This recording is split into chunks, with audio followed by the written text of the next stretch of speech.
আজকে শিক্ষামন্ত্রী, প্রাক্তন শিক্ষামন্ত্রী ধর্মেন্দ্র প্রধান তিনি রিজাইন করেছেন, কারণ তিনি প্রাক্তন হয়ে গেছেন। তাহলে কি শিক্ষাক্ষেত্রে সমস্ত সমস্যা সমাধান হয়ে যাবে? না। এবারে নিটের প্রশ্নপত্রের পেপার লিক, অর্থাৎ প্রশ্নপত্র লিক হয়ে যাওয়া, সেটা নিয়ে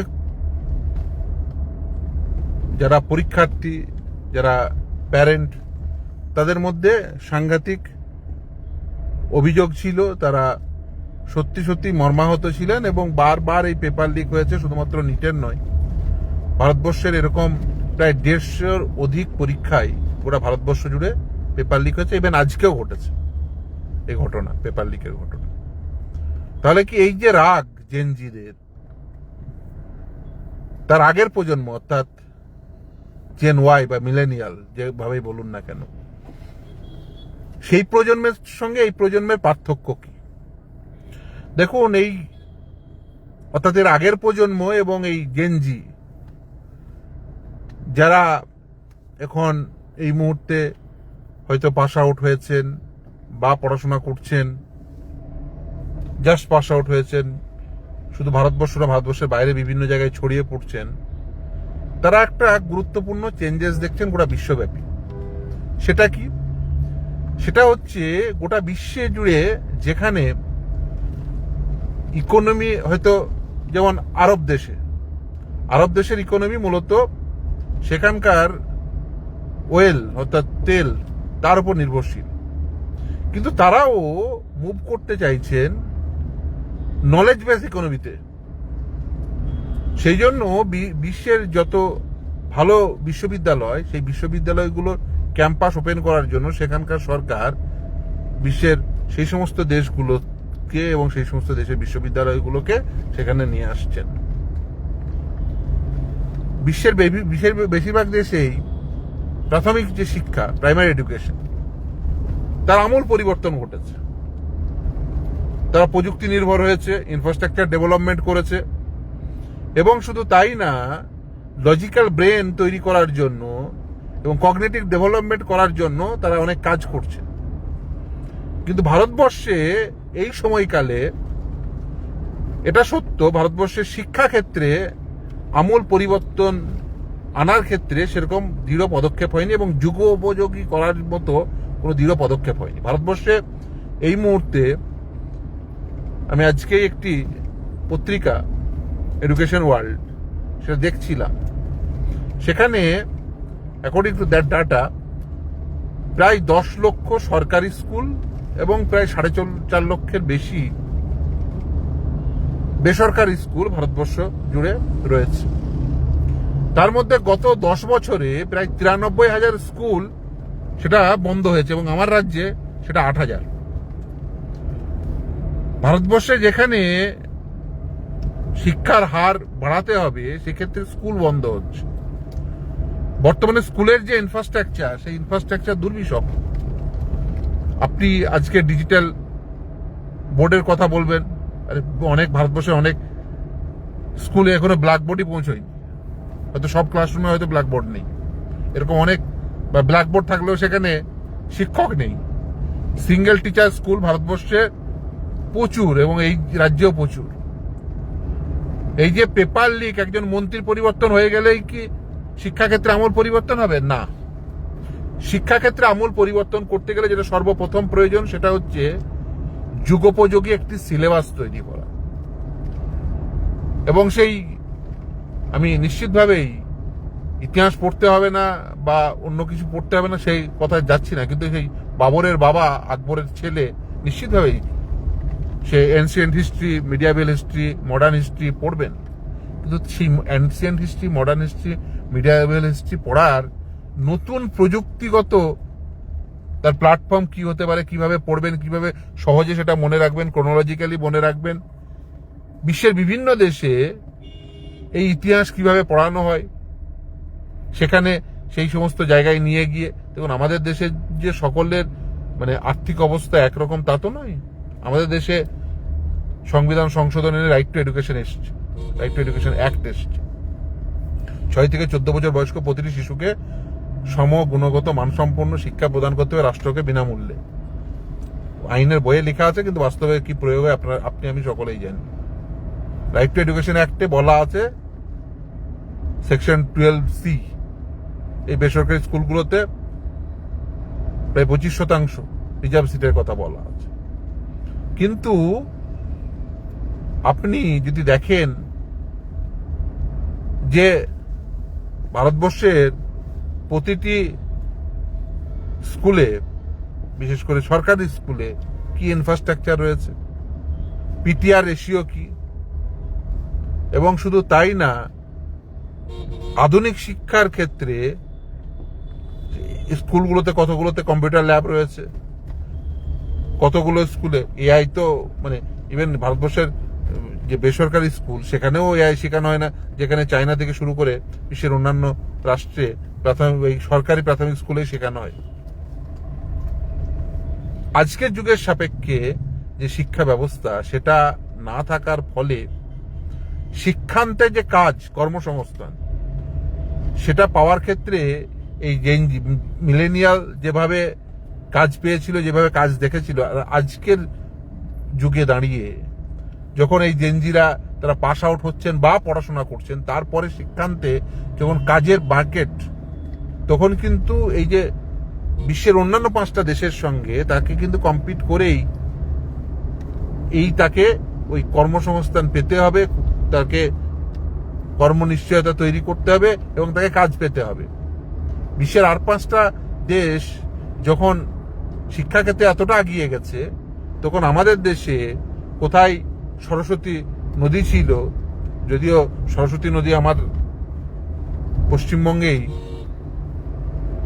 অনেকেই জানেন যে সেখানে ছিল, সেই নদীর নাম সরস্বতী ছিল। কোথায় সরস্বতী নদী খুঁজতে হবে, তো তার জন্য কোটি কোটি টাকা ব্যয় করতে হবে, নিশ্চিতভাবেই ইতিহাসের খোঁজ আমাদের রাখতে হবে। কিন্তু এই যে শিক্ষা ব্যবস্থাকে আজকের যুগোপযোগী করে দেওয়ার জন্য, করার জন্য যে ব্যবস্থা দিয়ে নেওয়া, সেটা কিন্তু এখনো পর্যন্ত হচ্ছে না। সেই জন্য এই জেনজিদের মধ্যে যে রাগ ক্ষোভ, এর যে আজকে যে শিক্ষামন্ত্রীর পদত্যাগের ফলে কমে যাবে বা তারা সব শান্ত হয়ে যাবে, এরকম ভাবার কোনো কারণ নেই। তার কারণ হচ্ছে শিক্ষাক্ষেত্রে যদি আমূল পরিবর্তন না ঘটে, তাহলে এই জেনজিরা, যারা আজকের নতুন প্রজন্ম, পরবর্তীতে জেন আলফা আসছে, মানে তারা অলরেডি জেন আলফা, জেন বিটার বয়স মানে 1-2 বছর হবে আর কি। ফলে এই যে নতুন প্রজন্ম, জেনজির পরে জেন আলফা, জেন বিটা, তো এই প্রজন্ম এবং পরবর্তী প্রজন্ম যারা শিক্ষান্তে কাজ পেতে চান, যারা শিক্ষাকে আধুনিক শিক্ষায় শিক্ষিত হতে চান, যুক্তি নির্ভর বিজ্ঞান ভিত্তিক, বিজ্ঞান মননশীল হতে চান, তারা নিশ্চিতভাবেই আজকে যেভাবে শিক্ষা ব্যবস্থা চলছে, সেই শিক্ষা ব্যবস্থার প্রতি তারা নিশ্চিতভাবেই আস্থা রাখতে পারছেন না। এবছর সিবিএসইতে প্রথম অনস্ক্রিন মার্কিং শুরু হয়েছিল, OSM, সাংঘাতিক ভুল ত্রুটি। একটা পেজের মধ্যে অনস্ক্রিন মানে স্ক্রিনে গিয়ে মার্কিং করতে টিক দেওয়া আছে, মানে অর্থাৎ নাম্বার পাবে ওই সেই অ্যান্সারের উপর ভিত্তি করে, অথচ লেখা দেখাচ্ছে ব্ল্যাঙ্ক পেজ। তার মানে কিভাবে স্ক্রিনিং হয়েছে, কিভাবে মার্কিং হয়েছে বুঝতেই পারছেন। এই যাদের সঙ্গে এটা ঘটলো, তারা কি করছে? তারা বিশ্বজনীন আর 5টা বিশ্ববিদ্যালয়ে, যেখানে একটা নির্দিষ্ট গ্রেড লাগে, নির্দিষ্ট নাম্বারের ভিত্তিতে তারা চান্স পান, আমাদের এই ভুল ত্রুটির জন্য শিক্ষা ব্যবস্থার এবং নতুন ব্যবস্থা গ্রহণের ক্ষেত্রে ভুল ত্রুটির জন্য তারা কিন্তু বিশ্বব্যাপী যে কম্পিটিশন, সেটা থেকে কিন্তু পিছিয়ে আসছে। ক্ষতি কাদের হচ্ছে? আমাদের ভারতীয়দের। যেখানে আরব দেশগুলো তাদের ওয়েল বেসড ইকোনমি থেকে নলেজ বেস ইকোনমিতে শিফট করতে চাইছেন, তার কারণ ভবিষ্যতে তারাই পৃথিবী রুল করবে যারা নলেজ বেস ইকোনমির উপরে দাঁড়িয়ে থাকবেন, এবং তারাই সার্ভাইভ করতে পারবেন। যেখানে আমাদের দেশে এইরকম মানব সম্পদ রয়েছে, যে মানব সম্পদকে ব্যবহার করে আমরা নিশ্চিতভাবে বিশ্বের সেরা দেশ হতে পারি, এবং শুধু তাই না, এই মানব সম্পদের কে ব্যবহার করে বহির্বিশ্ব থেকে, অর্থাৎ আমার দেশের বাইরে থেকে আমরা সেখান থেকে সম্পদ নিয়ে আসতে পারি আমার দেশে, যেখানে আমার দেশের সম্পদ বহির্বিশ্বের মানে আমার দেশের বাইরে গেছে, বারবার গেছে, সেখানে আমাদের দেশে এখন এই মুহূর্তে সর্বোৎকৃষ্ট মানব সম্পদ রয়েছে, যে মানব সম্পদকে ব্যবহার করে গোটা বিশ্বজনীন আমরা আমাদের যে অবস্থান সেটা আরো শক্তিশালী করতে পারি। কিন্তু সেটা না করে আমরা আমাদের ছেলে মেয়েদের ব্যস্ত রাখার চেষ্টা করছি রাজনৈতিকভাবে, এবং দেশ যে তারা কিভাবে একে অপরের সঙ্গে লড়বে। না, এখানে কম্পিটিশন নয়। এখন জেনজি কি চাইছেন দেখলেন? গোটা যন্তর মন্ত্রের মূল কনসেপ্ট কি? মূল কনসেপ্ট হচ্ছে সমবেতভাবে একসঙ্গে হাতে হাত ধরে আমরা আমাদের দেশ গঠন করব, আমরা আমাদের সমস্যার সমাধান করব। ফলে আমরা আমাদের দেশ গঠন, সমস্যার সমাধানের প্রশ্নে আমরা সমবেত হব।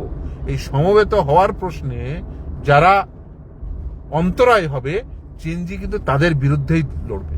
এবং জেনজি, জেন আলফা এরা কিন্তু একসঙ্গে, তারা কিন্তু টিম গেম জানে, তারা অনেক বেশি স্বচ্ছন্দ বোধ করে বন্ধুদের সঙ্গে একসঙ্গে থেকে প্রজেক্ট করতে।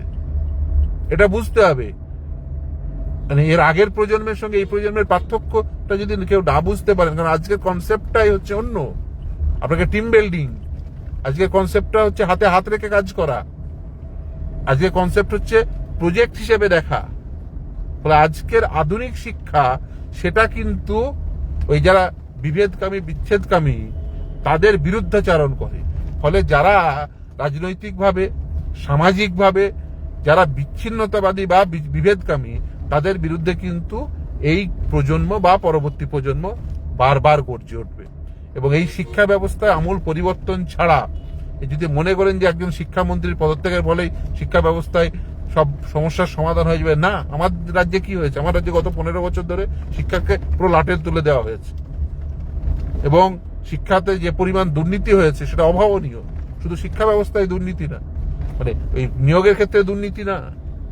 আপনি যদি দেখেন, ইনফ্রাস্ট্রাকচার ডেভেলপমেন্ট হয়নি, তারপরে যেখানে শিক্ষক প্রয়োজন সেখানে নেই, যেখানে শিক্ষক প্রয়োজন নেই সেখানে এসে কনসেন্ট্রেট করা হয়েছে, কোনো রেশনালাইজেশন রাখা হয়নি। এই ট্রান্সফারের নামে কোটি কোটি টাকা দুর্নীতি হয়েছে, নিয়োগের নামে দুর্নীতি হয়েছে, ট্রান্সফারের নামে দুর্নীতি হয়েছে।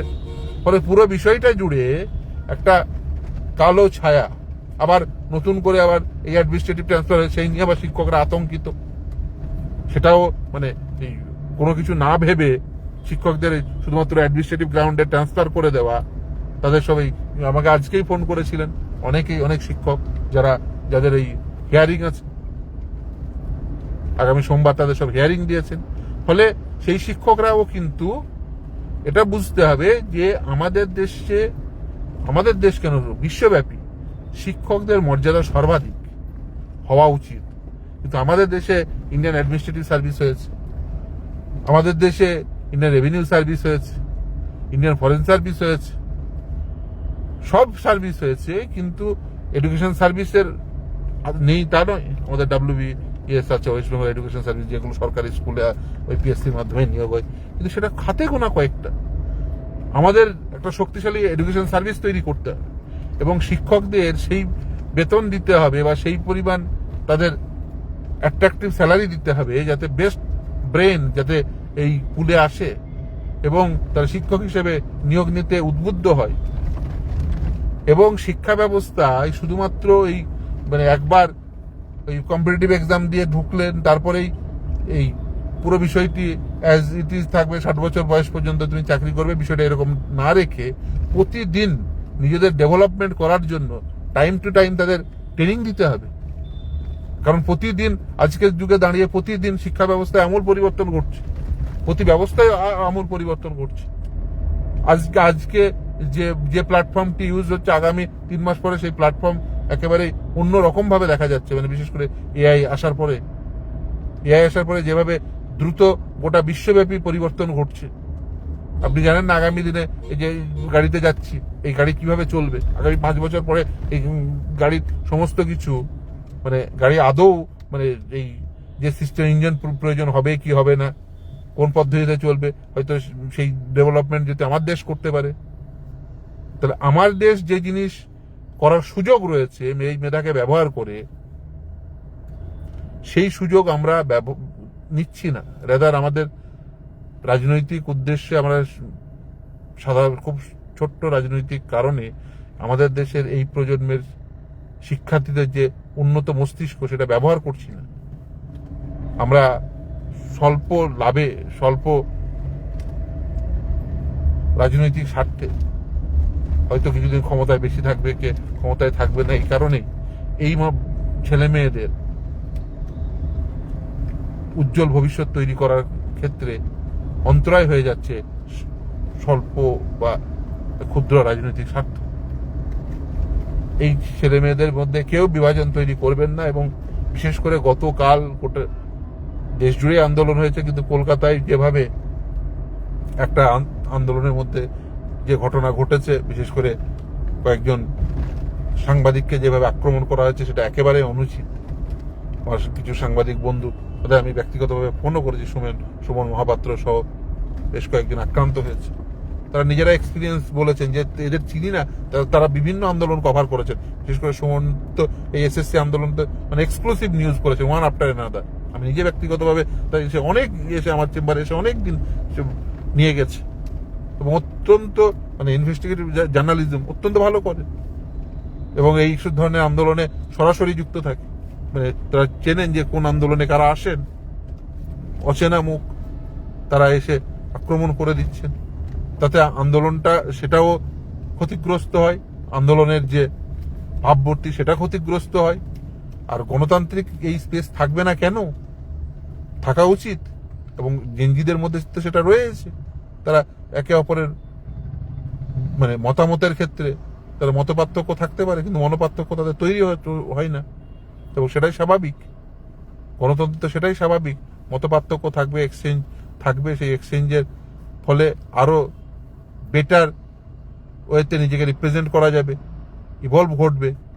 ফলে এই মানব সম্পদের উপযুক্ত ব্যবহার করার ক্ষেত্রে যাতে কোনোভাবেই এই দেশ তথা এই দেশের পলিসি যাতে অন্তরায় না হয় সেটাও কিন্তু দেখতে হবে। শিক্ষামন্ত্রী শুধুমাত্র পদত্যাগ করেই এই দায় সারলে হবে না। শুধুমাত্র এই সুপ্রিম কোর্ট 2024 সালে জাজমেন্ট দিয়েছে, 2024 সালে সুপ্রিম কোর্টের জাজমেন্টের পরবর্তীতে আইনও তৈরি হয়েছিল এই আনফেয়ার মিন্স নিয়ে। 2024 সালের আইন রয়েছে, তারপরেও দেখেছেন যে কিভাবে পেপার লিক হয়েছে। 2024 সালের জাজমেন্ট, তারপরে আবার আইন, তারপরে পেপার লিক হয়েছে। এবছর আবার পেপার লিক, সেনা নামিয়ে এভাবে পরীক্ষা কন্ডাক্ট করতে হচ্ছে, কেন্দ্রকে বলতে হচ্ছে যে এয়ারফোর্স প্রশ্নপত্র নিয়ে যাবে। এটা তো অ্যাডহক মেকানিজম। এই অ্যাডহক মেকানিজম দিয়ে তো এয়ারফোর্স দিয়ে বা সেনাবাহিনী দিয়ে তার পরীক্ষা চলতে পারে না। সেনাবাহিনী বা এয়ারফোর্স তাদের নির্দিষ্ট কাজ রয়েছে এবং তারা আমাদের দেশের গর্ব, কিন্তু সমস্ত কাজে তো আর সেনাবাহিনীকে ব্যবহার করা উচিত নয়, যায়ও না, উচিতও না। এবং এই জন্যই একটা পার্মানেন্ট সিস্টেম তৈরি করা, প্রাতিষ্ঠানিক সিস্টেম, যে প্রাতিষ্ঠানিক সিস্টেমে বাইরের থেকে ওইভাবে টেন্ডার দিয়ে কাউকে প্রশ্নপত্র প্রিন্ট বা প্রশ্ন তৈরি করা বা কোনো কাজেই এই পরীক্ষা সংক্রান্ত যেখানে কম্পিটিটিভ এক্সাম হয়, যেখানে এই admission, medical college, engineering college, এই বিভিন্ন ল ইউনিভার্সিটিগুলো, এনএলইউগুলো, সেখানে ভর্তির ক্ষেত্রে যাতে কোনোভাবেই প্রশ্নপত্র লিক বা কোনো ক্ষেত্রে পরীক্ষার সাথে কম্প্রোমাইজ না হয় সেটা দেখা কর্তব্য। কিন্তু তার সঙ্গে একটা অত্যন্ত জরুরি কর্তব্য হলো এই রাষ্ট্রের এই মুহূর্তে দাঁড়িয়ে, সেটা হচ্ছে আধুনিক শিক্ষা ব্যবস্থা, ইনফ্রাস্ট্রাকচার ডেভেলপমেন্ট, সঠিক গুণগত মানসম্পন্ন শিক্ষক এবং ছাত্রদের প্রপার ইনফ্রাস্ট্রাকচার দিয়ে স্কুলে বা কলেজ প্রাঙ্গণে নিয়ে আসা। এটা কিন্তু রাষ্ট্রের দায়িত্ব, কারণ স্কুল ড্রপ আউট বেড়েছে। গত 10 বছরে 93,000 স্কুল বন্ধ হয়েছে। সিঙ্গেল টিচার স্কুল প্রতিদিন বাড়ছে। কলেজে বা স্কুলে ক্ষেত্রে আপনি দেখবেন যে বেশিরভাগ ক্ষেত্রেই যেগুলো শহর কেন্দ্রিক স্কুল বা কলেজ, সেখানে এসে শিক্ষকেরা জড়ো হচ্ছে, কিন্তু গ্রামের স্কুল, সেই গ্রামের স্কুল ফাঁকা হচ্ছে। সরকারকে এটাও ভাবতে হবে যাতে গ্রামের স্কুল এবং শহরের স্কুল প্রতিটি স্কুলেই যাতে রেশিও মেনে, পিটিআর রেশিও মেনে ছাত্র শিক্ষক অনুপাতের ভিত্তিতে শিক্ষক থাকে। যাই হোক, আজকে এই যে যুব শক্তির জয় হয়েছে, ছাত্র দলের জয় হয়েছে, কিন্তু এই জয় এটা ক্ষণিকের, এটা প্রাইমারি, কিন্তু এই জয়কে যদি পার্মানেন্ট করতে হয় তাহলে শিক্ষার ক্ষেত্রে আমূল পরিবর্তন নিয়ে আসতে হবে, ইনফ্রাস্ট্রাকচার ডেভেলপমেন্ট করতে হবে, শিক্ষার মানের উন্নয়ন ঘটাতে হবে, সিলেবাসের পরিবর্তন করতে হবে এবং একটা অ্যাকাউন্টেবল ব্যবস্থা তৈরি করতে হবে, যেখানে এই অনস্ক্রিন মার্কিং ইন্ট্রোডিউস করলেন, ভুলের পর ভুল হচ্ছে, তারপরে ছেলেমেয়েরা তার ফলে ভালো বিশ্ববিদ্যালয়, বিশ্বের বিভিন্ন প্রান্তে তারা চান্স পাচ্ছেন না, তারা হতোদ্যম হয়ে পড়ছেন। এটা কোনোভাবেই কাঙ্ক্ষিত নয়, কাম্য নয়। যাই হোক না কেন, আমি আশা করব যে এই শিক্ষা ব্যবস্থা নিশ্চিতভাবেই তার পরিবর্তন ঘটবে এবং ভারতবর্ষের হিউম্যান রিসোর্সের বেটার ইউটিলাইজেশন হবে।